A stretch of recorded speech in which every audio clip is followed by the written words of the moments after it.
नमस्कार दोस्तों, स्वागत है आप सभी का अपने YouTube चैनल शिव पार्वती धार्मिक कथा में। दोस्तों, आज के इस वीडियो में मैं आप सभी को मार्गशीर्ष पूर्णिमा की व्रत कथा सुनाऊंगी। हिंदू धर्म में मार्गशीर्ष पूर्णिमा का विशेष महत्व है। मार्गशीर्ष यानी अगहन महीना भगवान श्री कृष्ण का सबसे प्रिय माह माना गया है। इसलिए मार्गशीर्ष पूर्णिमा पर भगवान श्री कृष्ण की पूजा का विशेष महत्व है।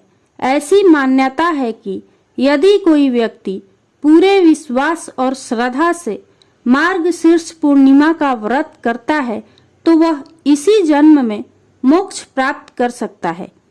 इसलिए मार्गशीर्ष पूर्णिमा मोक्षदायिनी पूर्णिमा कहलाती है। ऐसी मान्यता है कि इस दिन किए जाने वाले दान से अन्य पूर्णिमा की तुलना में 32 गुना अधिक पुण्य प्राप्त होता है। तो आइए सुनते हैं मार्गशीर्ष पूर्णिमा की व्रत कथा। एक बार देवर्षि नारद जी भगवान विष्णु जी के पास गए।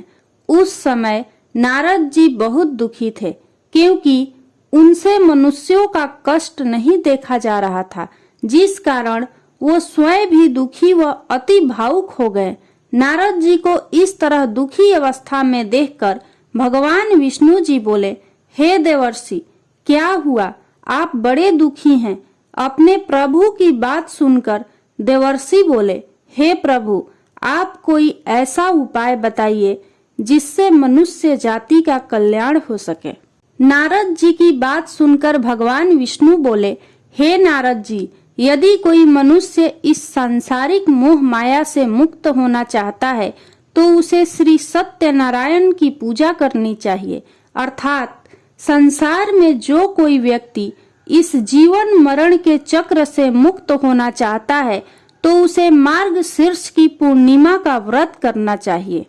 भगवान विष्णु ने बताया कि हे देवर्षि, श्री सत्यनारायण के व्रत का उल्लेख तो स्कंद पुराण में भी मिलता है और जिन जिन महापुरुषों ने भगवान सत्यनारायण का व्रत किया है या उनकी कथा सुनी है, उनका नाम इस स्कंद पुराण अर्थात उनकी कथा में जुड़ता गया है, जो कि निम्नलिखित व्यक्ति हैं।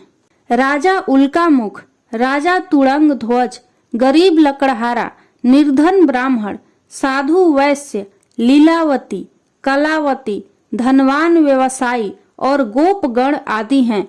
अपने प्रभु भगवान विष्णु की बात सुनकर नारद जी को समझ आया और उन्होंने श्री सत्यनारायण व्रत के बारे में बताया और कहा कि यदि कोई व्यक्ति इस व्रत को श्रद्धा भाव से करेगा, उसके सभी कष्ट दूर हो जाएंगे और वह अपने सभी पापों से मुक्त हो जाएगा।